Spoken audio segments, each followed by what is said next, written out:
মুজিবনগর উপজেলা নির্বাচনে চেয়ারম্যান প্রার্থী রফিকুল ইসলাম তোতাকে কারণ দর্শাবার নোটিশ দেওয়া হয়েছে।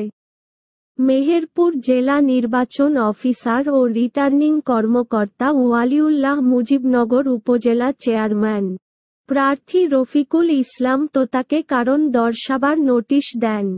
গত ২৬শে এপ্রিল চেয়ারম্যান প্রার্থী আমান হোসেন মিলুর বিরুদ্ধে উস্কানিমূলক বক্তব্য প্রদানের একটি ভিডিও সামাজিক মাধ্যমে ভাইরাল হয় এবং ২৭শে এপ্রিল মুজিবনগরের রতনপুর গ্রামে নির্বাচন অফিস ভাঙচুর করায় আমান হোসেন মিলুর অভিযোগের প্রেক্ষিতে রফিকুল ইসলাম তোতাকে কারণ দর্শানোর নোটিশ দেওয়া হয়।